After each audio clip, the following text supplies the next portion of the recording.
Audio Jungle.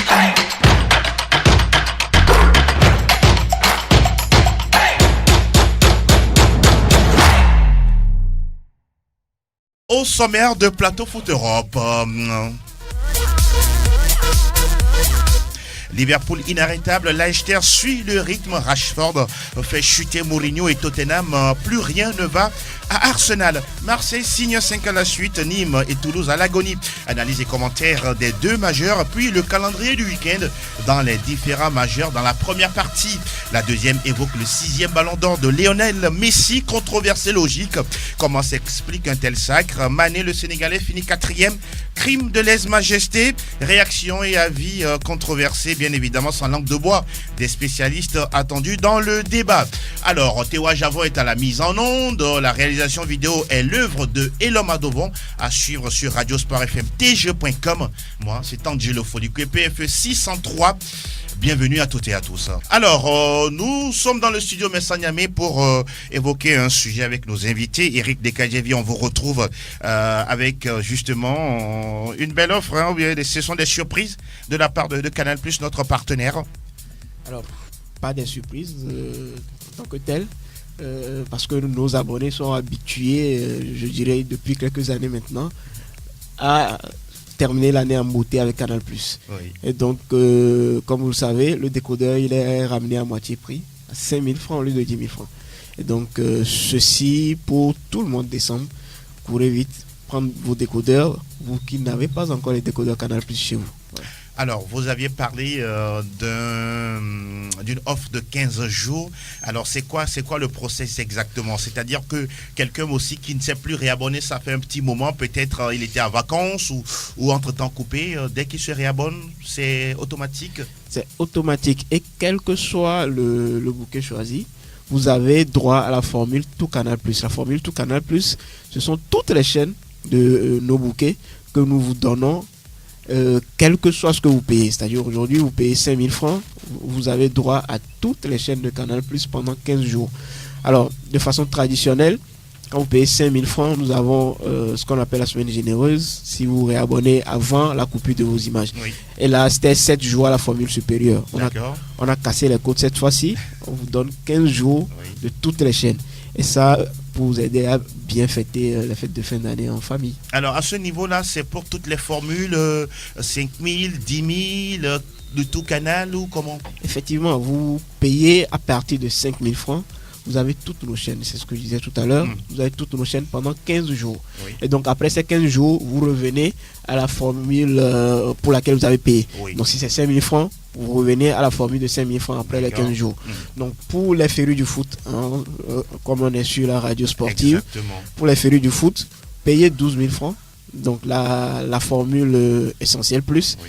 Vous avez tout Canal+, toutes les chaînes pendant 15 jours. Et après ces 15 jours, vous revenez à vos chaînes Canal+ pour regarder les championnats et notamment le Classico. Ah oui, le Classico prévu le 18 décembre, si tout va bien du côté de la Liga espagnole. Alors, Prosper Zinsou, vous qui êtes le chargé, est-ce qu'aujourd'hui, c'est rentré dans les habitudes pour le réabonnement ou il y a toujours une formule de syntaxe, faire ceci, faire cela pour pouvoir s'abonner via son téléphone par exemple? Ça commence à rentrer dans les habitudes parce qu'aujourd'hui, ce que je vais dire, c'est que cette fin d'année spécialement, nos promos sont sous le signe de la passion, oui. La raison et la jeunesse. Bon, la passion, pourquoi? Parce qu'aujourd'hui, on est fiers de le dire, on aime ce qu'on fait et surtout on aime faire plaisir à nos abonnés. On aime faire plaisir à nos abonnés. Eric l'a dit tout à l'heure, le décodeur il est à 5 000. Et aujourd'hui, on a une équipe forte, rompue à la tâche sur le terrain. On est carrément à tous les carrefours, à tous les ronds-points, dans les localités aujourd'hui. On ne veut pas qu'au 1er janvier, on se dise le Togolais n'a pas pu s'arracher le décodeur parce qu'il n'a pas pu faire le déplacement. Donc on va vers aujourd'hui nos amis, nos compatriotes pour leur permettre de profiter de toute cette belle programmation qu'on annonce sur nos chaînes. La raison pour dire que quoi? On écoute nos abonnés. Ils nous demandent beaucoup de choses. On aimerait en faire autant et on fait le maximum pour. On nous a demandé la Serie A cette saison, on l'a mis. On nous a demandé la chaîne M6, on l'a remis. Oui. On nous demande une nouvelle chaîne, on en a lancé.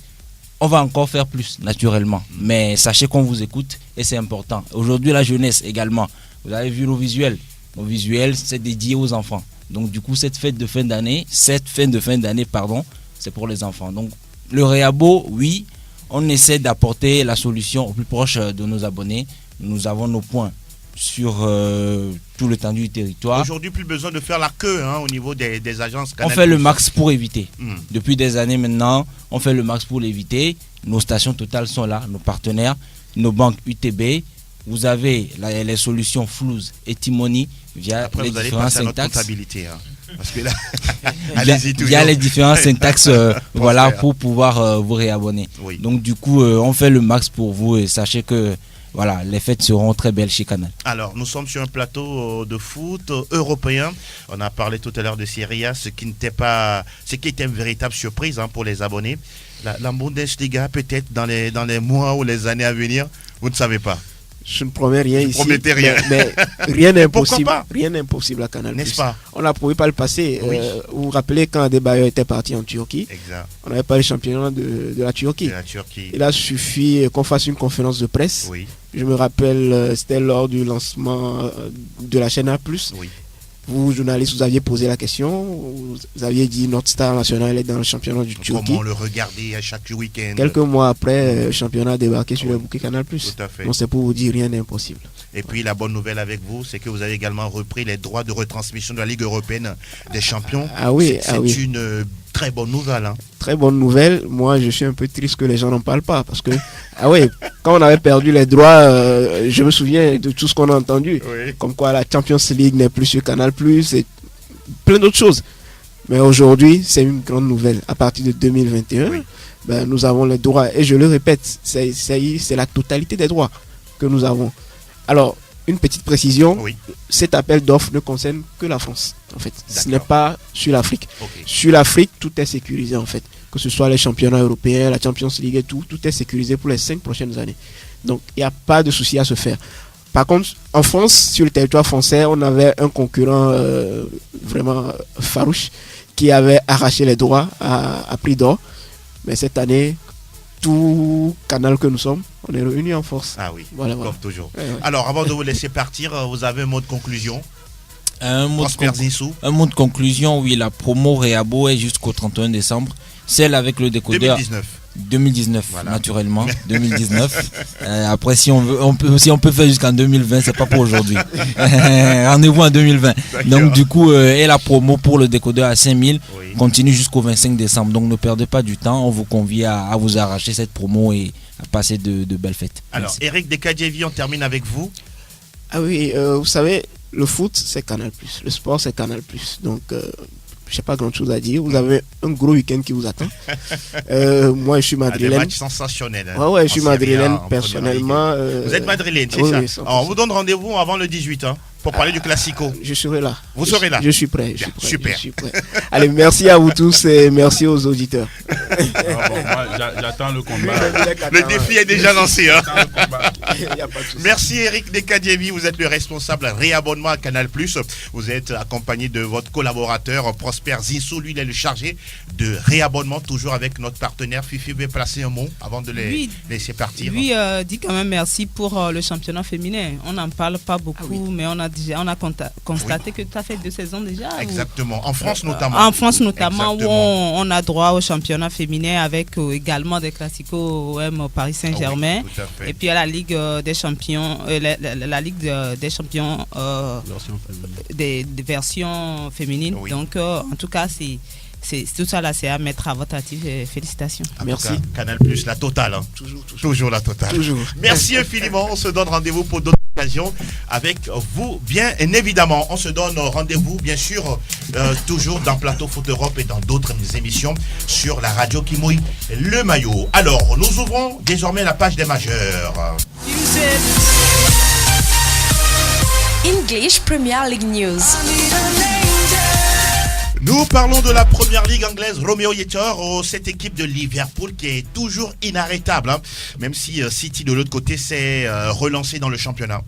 Je pense que Liverpool est dans une très belle dynamique pour arracher finalement ce sacre à la fin de la saison. On se disait que cette équipe, à un moment donné, va s'essouffler, mais attention, au fil des matchs, on voit que Liverpool passe des rencontres assez difficiles, mais au final gagne. Et lors de cette nouvelle journée, eh bien, Liverpool n'a pas autant souffert avant de venir à bout donc de son adversaire. Je pense que Liverpool est le grand favori de cette première ligue. Oui. On attendait City qui pourrait bousculer donc le géant Liverpool, mais City n'arrive pas à tenir la comparaison, n'arrive pas à suivre donc le rythme, et c'est Leicester qui essaye donc de titiller donc Liverpool. Je crois que les Reds cette année sont bien partis pour être champions. Je l'avais dit entre-temps que ce qui peut arrêter Liverpool, c'est Liverpool lui-même. En tout cas, justement, cette équipe de Liverpool qui a encaissé, certes, 2 buts face à Everton dans le derby de la Merseyside. On va s'intéresser à la formation de Arsenal, pour qui rien ne va. Fifi, salut, comment ça va? Salut, ça va. Vous allez bien? Je vais bien, je salue les auditrices et les auditeurs de cette émission. Alors, cette équipe d'Arsenal avec Freddy Ljungberg, nouvellement arrivé sur le banc, même si il n'est pas, on peut dire, officiel, hein, comme on peut dire manager, mais c'est nul derrière et puis défaite à domicile. C'est compliqué. Hein? C'est compliqué pour Arsenal. C'est une équipe qu'il faut revoir de fond en comble. On sent un problème au niveau de la défense. Oui. Et c'est comme une équipe qui a perdu son âme. Parce que perdre comme ça à domicile, ce n'est pas la première fois. Face à Brighton, c'était hier. C'est regrettable. Et prendre 2 buts surtout à domicile. Exactement. Il faut revoir cette défense-là. David Luiz qui était arrivé pour... Rien que la défense ou tout le groupe? C'est tout le groupe. C'est tout le groupe. Maintenant, quand on prend cette équipe, quand on voit l'attaque, on se dit c'est une équipe qui doit en principe marquer. Et c'est une équique qui marque quand même. Avec Aubameyang, Lacazette, Pepe qui est arrivé pour pouvoir porter cette équipe. On sent quand même que... Qu'est-ce qui ne va pas? On sent que ça ne va pas véritablement. Est-ce que c'est psychologique au niveau de l'attaque? Des joueurs de très bas niveau selon vous? Qu'est-ce qui se passe? Non, moi quand je prends des joueurs comme Aubameyang, comme Lacazette, même Pepe, tout ce que ce joueur a fait la saison dernière avec Lille avant d'atterrir en Angleterre, ce n'est pas une attaque de bas niveau. Hein. C'est pas une attaque de bas niveau maintenant. Pourquoi? Une mauvaise passe? C'est plus qu'une nouvelle 9 matchs sans victoire pour la formation d'Arsenal et surtout de façon affilée. Noël, c'est ça qui est inquiétant. Oui, je dis qu'il faut secouer certains joueurs de l'autre côté d'Arsenal. Malheureusement que Mourinho, lui, il est déjà à Tottenham. Sinon, il pouvait quand même faire l'affaire de ce côté-là quand vous prenez un peu des joueurs comme... Vous voyez Mourinho manager Arsenal? Oui, c'est possible, c'est la vie. Non, il y avait eu des entraîneurs qui ont eu à dire jamais pour des clubs. D'accord. Et on les a vus revenir. Et d'ailleurs, les supporters, quand ça n'allait pas, c'est d'ailleurs sur ce point qu'ils ont joué pour qu'on les limoge rapidement. Donc, on ne dit jamais dans la vie. Je pense que ça, c'est déjà une leçon. Maintenant, par rapport à ces joueurs-là, je pense qu'il faut beaucoup secouer la mentalité. Quand vous prenez un peu des joueurs comme Mesut Ozil et certains d'autres, ils ne font qu'à leur tête. Oui. Ils n'ont plus envie de jouer. Je pense à David Luiz par exemple. Il fait ce qu'il veut dans le jeu.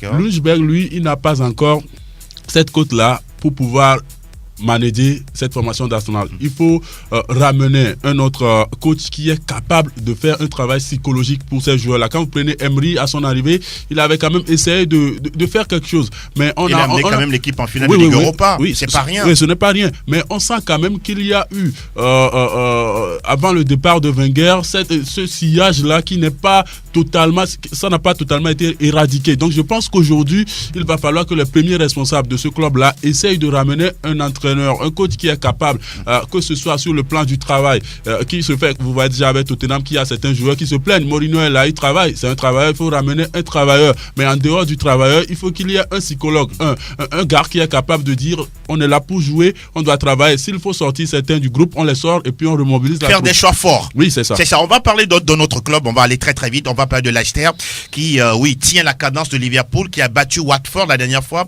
et surtout Jamie Vardy, le meilleur buteur du championnat cette saison. On a l'impression qu'on retrouve le Vardy des années Claudio Ranieri. Hein. Oui, depuis l'arrivée de Gareth Southgate à la tête du club de Leicester, on a vu... C'est Brendan Rodgers. Gareth Southgate, c'est du côté de la sélection. Voilà. La scène de Liverpool. Depuis son arrivée, on a vu un autre Vardy. Il s'est réinventé, il nous sort ses qualités de grand numéro 9 comme il l'avait sorti en 2016 lorsque son équipe a été champion d'Angleterre. Et cette fois-ci, ils sont bien partis, pas pour aller remporter le Graal comme en 2016, mais quand même pour essayer de se hisser à une place où il y a les City et les Manchester United ou les Chelsea ont laissé. Donc, pour le moment, Leicester est en train de faire une grande saison. Si on voit la différence d'écart entre la première place et Leicester, oui. C'est tout aussi logique avec les résultats et la prestation des joueurs au milieu de terrain, surtout au milieu de terrain, qui pousse vraiment l'attaque à réaliser de belles choses, que cette équipe se retrouve à cette seconde. En tout cas, Leicester qui est dauphin de Liverpool à l'heure où nous parlons. Autre résultat enregistré lors de cette 15e journée de Première Ligue. Manchester United qui a battu Tottenham grâce à un doublé de Marcus Rashford. C'est la première défaite de José Mourinho avec cette équipe des Spurs. Chelsea qui a battu Aston Villa 2-1, 2-0 pour Wolverhampton face à West Ham United. Et puis justement ce match entre Sheffield et puis Newcastle remporté justement par les Magpies 2-0. Alors classement, Liverpool est seul leader, intouchable pratiquement peut-on dire, 43 points, 35 pour Leicester, 32 également pour 32 pour la formation de Manchester City et quatrième, on retrouve la formation de Chelsea de Frank Lampard. Alors, au bas du classement, on retrouve Everton, Norwich City et puis Watford. Et puis, on l'a dit, Jamie Vardy est le meilleur buteur du royaume avec 14 réalisations, suivi de Tammy Abraham, 11 buts, 10 pour Pierre-Emerick Aubameyang. Alors, on va enchaîner avec le calendrier du week-end. Dames, messieurs, c'est un show derby qui nous attend ce samedi entre City qui reçoit United. Roméo. Ouais, je pense que le calendrier n'a pas avantagé en tant que tel United parce que jouer contre Tottenham de José Mourinho enchaîné avec Manchester City, c'est un peu costaud pour... En l'espace de combien de jours là? Trois jours. C'est un peu costaud pour les Red Devils, mais je pense que cette équipe avec la victoire sur Tottenham peut se redonner une nouvelle confiance. Oui. On a vu Manchester United face à Liverpool, on se disait que ça va être un match compliqué pour les Red Devils, mais ils ont pu arracher le nul. Je crois que dans des matchs aussi compliqués, les Red Devils arrivent à s'en sortir contre les grands parce que ils savent que l'équipe adverse aussi peut produire du jeu, donc et là ils ne se font pas surprendre et je crois que ça va être un match assez fou entre City et United, mais il faut faire attention à cette attaque de City qui est imprévisible. À chaque moment cette équipe peut faire du mieux et est capable également du pire. Bon, juste des pronos, vous voyez combien dans ce match là? Fifi? Vous avez un penchant pour United. Oui. Mais c'est en déplacement et les derniers résultats entre les deux ne sont pas favorables à Manchester United. Donc ce sera compliqué, mais un match nul, moi je pense que arrangerait United. Noël, de Souza. Je vois 3-1 pour City. 3-1 pour City, il a été clair là-dessus. Alors les autres matchs, à partir de ce vendredi, on aura Everton, Chelsea. Attention, Everton est dans le rouge dans ce championnat. On va également suivre le déplacement de Liverpool, le leader intouchable, sur la pelouse de Bournemouth. Tottenham reçoit Burnley pour se relancer. Watford joue contre Crystal Palace. Alors dimanche, on aura 4 matchs. Aston Villa, Leicester City, Newcastle United, Southampton, Norwich face à Sheffield United et puis Brighton, Wolverhampton. C'est fini pour la première ligue anglaise. Le frein et direction le pays où le drapeau est les bleus, blancs, rouges.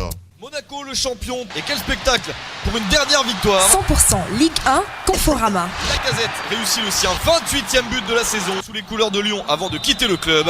Alors Fifi Assobavi, en semaine, une nouvelle journée de Ligue Conforama, favorable encore une fois à Marseille. Ça fait 5e victoire consécutive pour les Phocéens. 5e victoire consécutive pour les Phocéens. Cette fois-ci, c'est en déplacement face à Angers, 2-0. Samson et puis Payet pour Samson, finalement Payet qui marque également, ça fait 2-0 pour Marseille. Marseille est en forme en ce moment et il faut le dire, 5 victoires d'affilée. Oui. Et ce n'est plus arrivé depuis bien longtemps. Depuis bien longtemps, et je le disais la dernière fois que je ne sais pas si c'est Boas qui qui est la référence aujourd'hui, ou ce sont les joueurs, parce que c'est pratiquement la même équipe. Mais on sent quand même la touche de l'entraîneur sur cette équipe. Pas forcément Marseille, un beau jeu, mais l'essentiel c'est de gagner. C'est de gagner avec des joueurs Sanson, Payet, Rongier, et surtout Camara en récupération. En récupération, Radonic, voilà. voilà justement, qui rentre en jeu, qui marque souvent. Et puis Marseille qui arrive quand même à battre les gros entre Guillaume, Lyon, Monaco, voilà. Et même si c'est difficile pour Lyon et Monaco cette saison. Ils sont pas intouchables, ça faut le reconnaître. Et voilà, ça fait 2-0 pour Marseille. Maintenant, ce week-end, ce sera également un gros cette saison face à Marseille. Ce sera Bordeaux, hein. Et Bordeaux c'est 3e au classement. C'est baladé en semaine. En semaine, 6-0, on va en parler. Donc, on va voir également sur ce match-là si Marseille est capable d'enchaîner encore face à. Alors, qui a été la victime de Bordeaux? Bordeaux, c'est Nîmes d'un Togolais. Ça fait 6-0. Ça ne va pas du tout bien parce que Nîmes est avant-dernier au classement. Même nombre de points avec le dernier Toulouse, 12 points. Et c'est 6-0 la dernière fois. C'est véritablement compliqué. Attention, peut-être le club est en train de tout simplement de retourner. Vous aviez parlé de Toulouse face à une équipe de Monaco. Ben Yedder, toujours buteur pour cette formation. Buteur qui reprend la tête même des meilleurs buteurs de ce championnat-là. C'est Monaco qui est allé battre Toulouse 2 buts à 1 pour le compte de cette 16e journée. Et compliqué pour Toulouse qui ne gagne plus. C'est compliqué là. Antoine Comboiré il est arrivé selon vous? Menacé peut-être, mais vous savez qu'il est arrivé il n'y a pas longtemps et que déjà avant son arrivée c'était difficile, c'était comme ça avant qu'il n'arrive. Il est arrivé pour remonter la pente, mais là ça devient véritablement compliqué. Je me demande si réellement les joueurs je ne veux pas parler de niveau, mais est-ce que les joueurs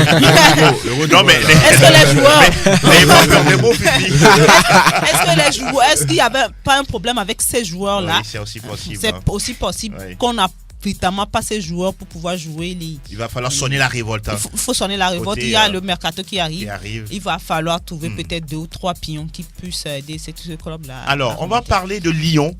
Cette équipe également attendue. Qui a également perdu à domicile. C'était face à Lille. Incroyable. Franchement, c'est difficile. Il faut le dire. Lyon a également perdu quelques joueurs. Et la dernière fois qu'il perd encore un autre joueur, Koné, latéral, qui jusqu'à la fin de l'année. Bon, on est pratiquement à la fin de l'année. Oui, Lyon a perdu 7 ans également. On n'a plus de gros. Franchement, c'est compliqué. C'est face à Lille. Rudy Garcia, on a l'impression qu'il a du mal vraiment à coacher cette équipe.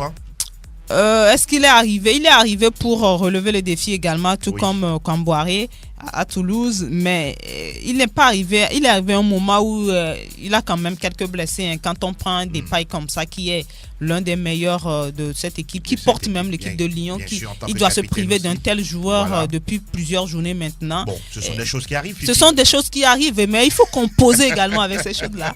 Et voilà, donc on espère vivement pour lui que ces joueurs vont rapidement revenir, parce que Lyon, sa vraie place, c'est parmi les 3 premiers. Exactement. Alors, on va parler du Paris Saint-Germain qui gagne mais qui ne convainc pas. Oui, qui ne convainc pas. Le Paris Saint-Germain qui a battu Nantes difficilement 2-0 avec beaucoup de balles perdues en première période. On parle déjà de 113 ballons perdus en première période pour cette équipe. C'est énorme. Hein? Moi, j'ai l'impression des fois que le Paris Saint-Germain joue la facilité. C'est un championnat qui lui paraît facile. Joueur suffisant selon vous? Suffisant, parce que la dernière fois, il y avait pratiquement tout le monde. Oui, pratiquement. Et Mbappé est revenu. Draxler aussi. Draxler de retour, Cavani sur le banc, Neymar dans le jeu. Dans le jeu, Icardi. Di Maria. Donc, souffrir face à Nantes, ce n'est pas, on ne dénigre pas Nantes, mais quand même, quand on a un effectif comme l'effectif du Paris Saint-Germain et souffrir comme ça face à Nantes, c'est qu'il y a un problème. Soit alors Félix, vous avez porté un truc de vous aimez cette équipe du Paris Saint-Germain? Non, c'est un cadeau venu d'accord. de la France. Je fais un coucou spécial à Parisien de l'autre côté. Alors, on peut jeter un coup d'œil au classement avant de parler du calendrier du week-end, Fifi? Oui, on peut. Mais avant, je veux quand même parler de Saint-Etienne également, qui a gagné 4 buts à 1. Donc, pour parler du classement, c'est le Paris Saint-Germain avec un match à moins qui est en tête avec 36 points, suivi de Marseille, 31 points. Bordeaux est 3e avec 26 points. 4e, on retrouve Lille avec 25 points. Saint-Etienne est 5e avec 25 points également. 6e, Montpellier, 24 points. Lyon n'est que 10e avec 22 points. 13e, Monaco, 21 points. Et en bas, on retrouve Metz à la 18e place, 15 points. Nîmes, 19e, 12 points. Et en bon dernier, Toulouse de Mathieu de Séville, 12 points. Oui. Maintenant, pour parler des buteurs, je le disais tout à l'heure, Ben Yedder qui reprend la place de meilleur buteur avec 10 réalisations, suivi de Dembélé de Lyon, 10 réalisations. Habib Diallo de Metz, le Sénégalais, 9 buts déjà.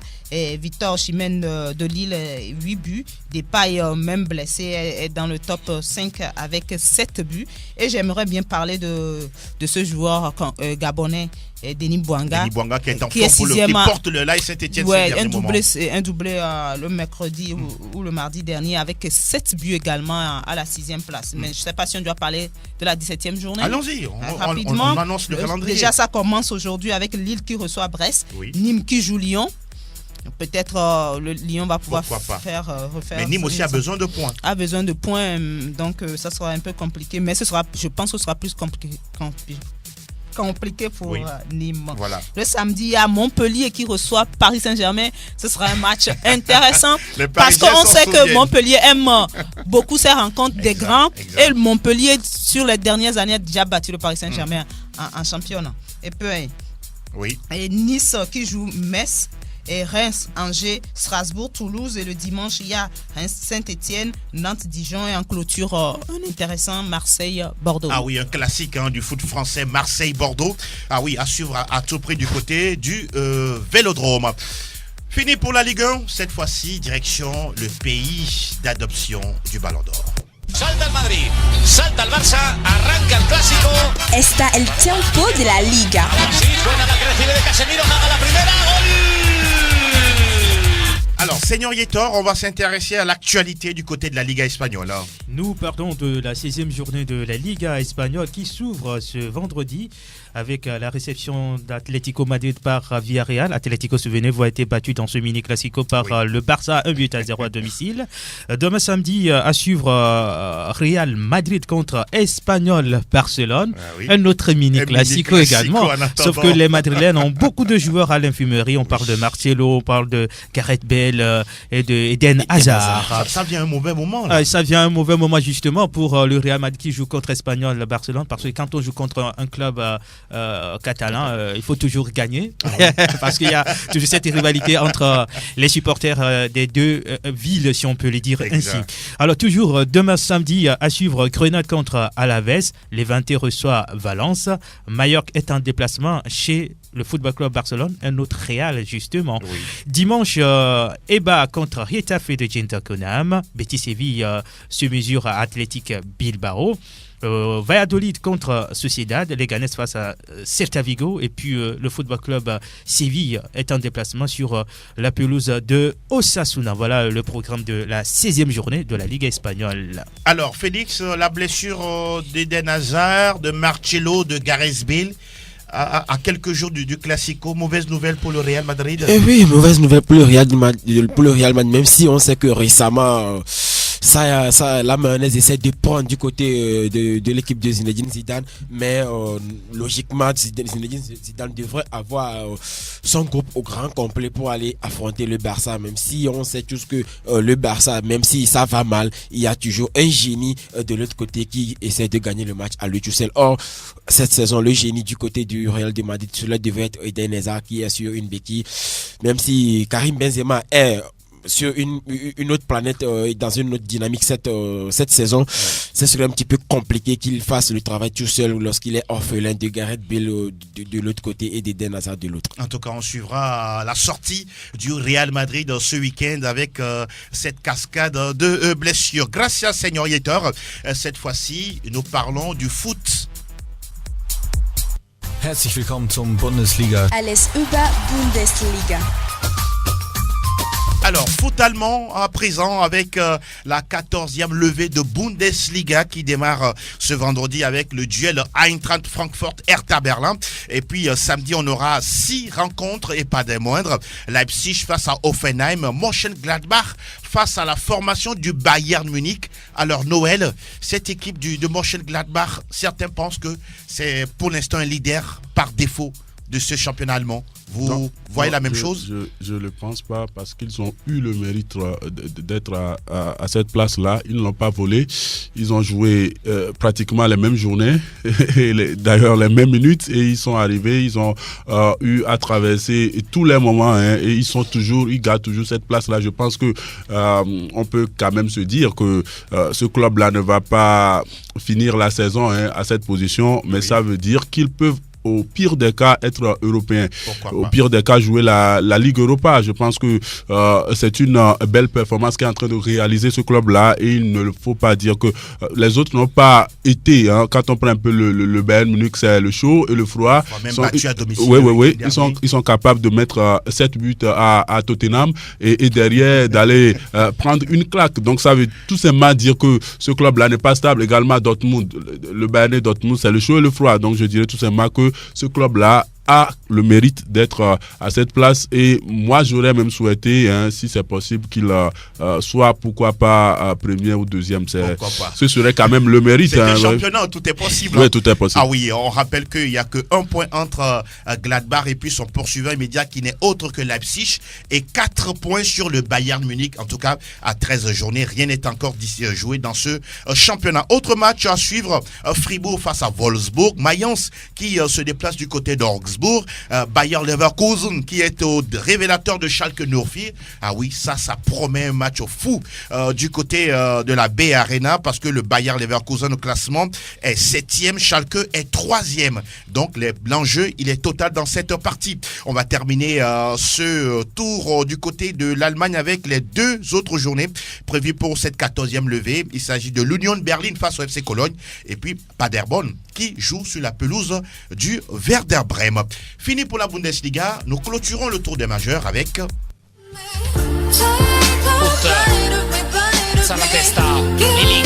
Tutto Calcio Italia. Spacca la porta, segna anche in Team Cup. Alors, l'information du côté de la péninsule, Fifi, la dernière fois, c'était le trophée de meilleur joueur de la Serie A remis justement à Cristiano Ronaldo, qui était absent de la cérémonie du Ballon d'Or. Oui, qui était absent de la cérémonie parce qu'il savait déjà qu'il n'allait pas gagner le Ballon d'Or. Un autre trophée encore pour lui. Hein. Oui, c'est un autre trophée pour lui, c'est intéressant.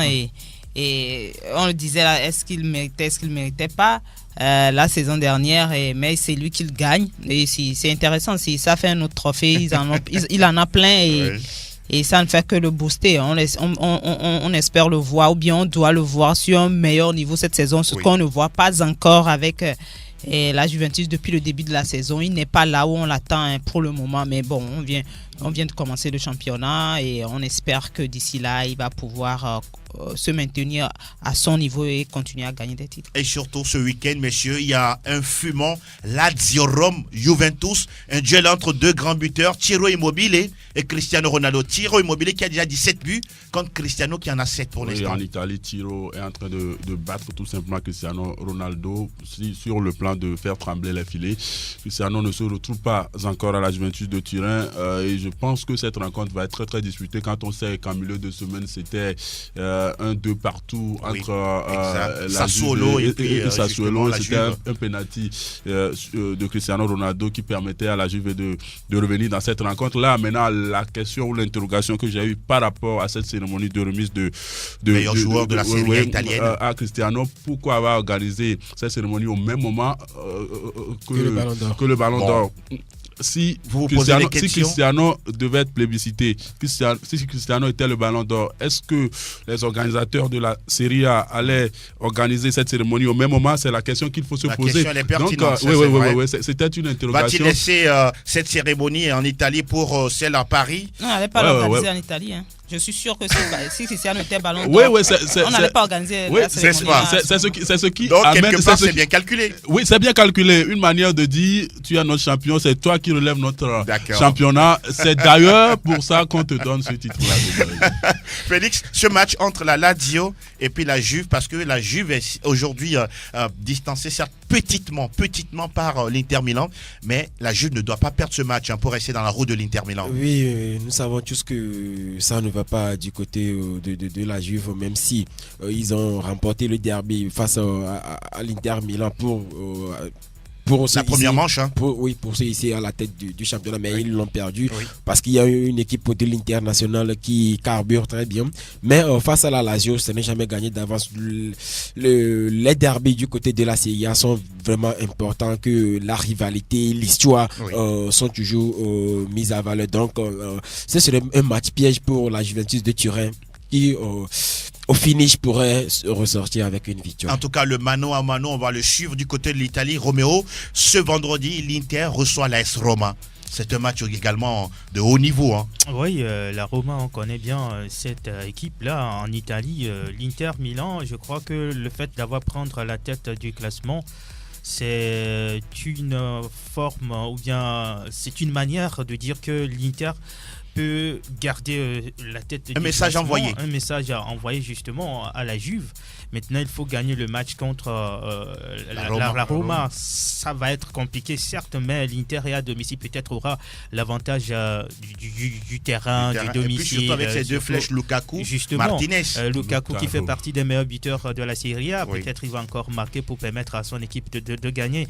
Maintenant, on sait que le lendemain, la Juve aussi va gagner. Exact. Donc, il y aura une petite pression sur l'Inter Milan. Il ne faut pas perdre le match et peut-être cette pression peut jouer un sale tour à l'Inter. En tout cas, c'est un duel qu'on va suivre durant toute la saison du côté de la Serie A italienne. Nous rappelons que l'Inter, la Roma, ce match-là a lieu ce soir à partir de 19h45 minutes.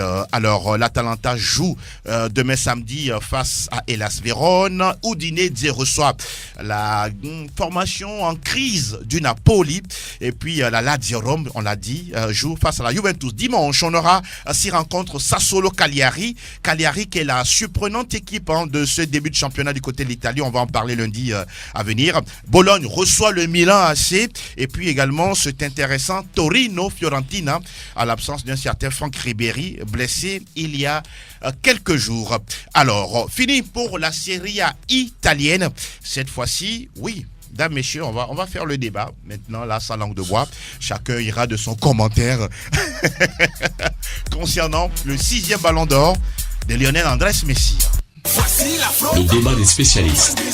Les grands joueurs automatiquement ne deviennent pas des grands entraîneurs. Il y a le cas Maradona. Un certain Montini, il dit Balotelli court, il marche. Des anciens joueurs qui deviennent pour la plupart des grands entraîneurs. La preuve avec Zinedine Zidane, ce qui veut dire qu'ils ont forcément une autre façon de penser le football aujourd'hui. On n'est pas forcément obligé d'être un grand joueur pour être un grand entraîneur, ce que Mourinho a réussi. C'est le côté spirituel, magie, tout ça là. C'est vrai, nous sommes en Afrique, on va me dire que tout peut se passer, mais à 99%, vous gagnez le match sur le terrain. Et l'autre là, on va dire que c'est une chance qui vous a souri. Le débat des spécialistes. Alors, nous sommes de retour dans le studio Messan Niamey. Nous abordons la seconde partie de cette émission Plateau Foot Europe. Merci de nous rester fidèles. Et cette fois-ci, nous sommes dans le débat. Ah oui, 2009, 2010, 2011, 2012, 2015 et 2019. Ce sont les années de sacre de Lionel Messi dans l'histoire du Ballon d'Or France Football. Lionel Messi, un joueur tout simplement qui vit sur notre planète. Lionel Messi, sacré Ballon d'Or il y a quelques jours, c'était lundi dernier. Roméo, surpris ou logique sacre, selon vous? Deux sentiments. Je suis partagé entre deux sentiments. D'un côté, je dis que c'est logique et de l'autre, c'est une surprise. Parce que Messi est un grand joueur. Pour ce qui concerne sa génération, Messi est un grand joueur, un énorme joueur avec Cristiano Ronaldo. Maintenant, quand on prend la saison qui s'achève, la saison 2019, le sacre de Messi me surprend parce que on ne peut pas faire plus que ce que Sadio Mané a fait. C'est vrai que ce sont des confrères journalistes qui ont voté, mais parfois quand je vois certains votes, excusez-moi, à la limite, c'est de la plaisanterie. Parce que Sadio Mané, 4e derrière Cristiano Ronaldo, mais c'est énervant, c'est écœurant. Sadio Mané ne peut pas faire autre que cela. Si c'était Messi qui a gagné ce que Sadio Mané a gagné cette saison, tout le monde va applaudir que c'est Messi Ballon d'Or. Il n'y aura même pas à critiquer. Maintenant, la faute à qui? Aux votants. Quand on prend les votants selon les continents, ceux qui sont en Amérique latine, Amérique du Nord et Caraïbes, ils ont voté pour qui? La plupart ont voté pour Léo Messi. En Europe, ils ont voté pour Van Dijk et Cristiano Ronaldo. En Afrique, sur 49 votants, nous avons 12 pays qui ont voté pour Sadio Mané. À qui la faute? La question reste posée. Fifi Assogbavi, votre avis? Rapprochez-vous du micro, s'il vous plaît. C'est le ballon d'or de la honte. Pour moi, franchement, ce ballon d'or est en train de perdre en crédibilité. Et parce que Cristiano Ronaldo... Que Sadio Mané n'a pas été consacré selon vous, c'est ça? Oui, parce qu'il mérite d'être consacré. Pas parce qu'il n'a pas été consacré, pas parce qu'il est africain, mais parce qu'il mérite d'être consacré ballon d'or cette saison. Tout à l'heure, Oméa a dit quelque chose de très très important. Je ne sais pas ce qu'il va encore faire pour gagner le ballon d'or. C'est fini, il ne gagnera plus le ballon d'or. Parce que c'est clair que... C'est ce que vous pensez? Oui, après avoir fait ce qu'il a fait la saison dernière. Quand vous dites cela, c'est comme si vous limitez le joueur. Je ne le limite pas, mais il joue dans un club. Ne pourra-t-il pas gagner la Ligue des Champions la saison prochaine? Il joue dans un club. Il a gagné. Il a été meilleur buteur de la Première Ligue. Oui. Il a gagné la Ligue des Champions. Il a été en finale de la CAN. Il a gagné la Super Coupe d'Europe. Oui. Et on a vu son implication avec aussi bien a-t-il été décisif dans tous les matchs de Liverpool cette saison? Est-ce que Messi a été décisif dans tous les matchs de Barcelone? Voilà, justement, autant il n'a pas été décisif dans tous les matchs, mais il a été décisif dans la majorité des matchs. Oui. Autant Messi n'a pas été décisif dans tous les matchs. Même Messi l'a quand même gagné. Qu'est-ce que Messi a fait cette saison pour gagner la Ligue des Champions? Est-ce que c'est Messi qui paie les journalistes pour lui voter? Ça, je n'en sais rien. Ça, je n'en sais rien. Ou c'est France Football? Ça, je n'en sais rien. Mais ce que je sais, en toute honnêteté, que Messi, aussi bien Messi que Cristiano Ronaldo ne méritait pas de gagner le ballon d'or. Le ballon d'or, c'était pour Sadio Mané. Peut-être on attend Sadio Mané. Pas pour Van Dijk? On attend que Sadio Mané ait des aides. Pourquoi pas pour Van Dijk? Non. Aussi, bon, peut-être pour Van Dijk, moi je ne serais encore moins surpris si c'était Van Dijk. Okay. Mais maintenant, pour Sadio Mané se retrouver 4e, peut-être on attend Sadio Mané avec des ailes, marcher avec la tête pour gagner le ballon d'or. Mais au finish, comme l'a dit Roméo, on ne peut s'en prendre qu'à nous-mêmes. C'est-à-dire? Les votants, ils ont voté en toute objectivité, je l'espère. Et ceux qui ont plébiscité, on a vu, il a dit tout à l'heure, en Amérique, on a plébiscité Messi. En Europe, on a plébiscité Van Dijk. Parce que ça veut dire que tout a été tout simplement biaisé, mais les gens ont voté par rapport à leur continent et tout, mais en Afrique on ne l'a pas fait, et ça la faute aux votants africains, c'est ça, aux journalistes africains, aux votants dans leur assemblée. Mais c'est un choix, le vote c'est un choix, n'est-ce pas? On va suivre justement le speech de Lionel Messi après son sacre du côté du Châtelet à Paris. C'était lundi dernier. En todo este tiempo nunca dejé de soñar. Il ne faut jamais cesser de rêver, il faut toujours travailler, il faut toujours s'améliorer. J'adore jouer au football, j'espère pouvoir continuer pendant longtemps, mais de toute façon, un jour, la retraite va sonner. Ce sera difficile, mais je pense que j'ai encore de belles années devant moi. Mesdames et messieurs, Lionel Messi, recordman du Ballon d'Or. Alors, on revient dans ce studio pour continuer les échanges sans langue de bois, nous le précisons. 176 journalistes qui ont le droit de voter pour une année civile concernant les performances individuelles et collectives d'un joueur. Et puis derrière, vous avez un représentant par pays qui doit adresser 5 noms. Il donne 6 points au premier, 4 au deuxième, ainsi de suite, 3, 2 et puis une unité selon justement le ranking. Et puis on s'est rendu compte que du côté de Lionel Messi, c'est l'Amérique du Sud et l'Afrique qui ont voté massivement pour lui. Van Dijk a recueilli plus de voix du côté de l'Europe et de l'Asie. Mais il y a un vote sur lequel je me suis particulièrement appesanti, c'est le vote du Sri Lanka. Connaissez ce pays? Le Sri Lanka. Le Sri Lanka, le journaliste place devant Alexander Arnold, un joueur de Liverpool. En deuxième position, il met Aubameyang. En troisième position, il met Griezmann. Et puis après, c'est Lewandowski et Ter Stegen. Alors, ma question est de savoir, est-ce que quelque part, Sadio Mané, dont on crie aujourd'hui au scandale, est-ce qu'il n'a pas également été victime de d'autres joueurs de Liverpool dans ce classement, l'émiettement de voix? Oui, parce que quand les victoires de Liverpool ne porte pas à chaque fois les marques de Sadio Mané. C'est une équipe qui joue en bloc. Ils ont un très bon effet, un bon collectif, surtout devant, parce que Roberto Firmino aussi peut se permettre de dire que lui aussi pourrait gagner ce ballon d'or si on voit ce qu'il a gagné et ce qu'il a apporté à cette équipe.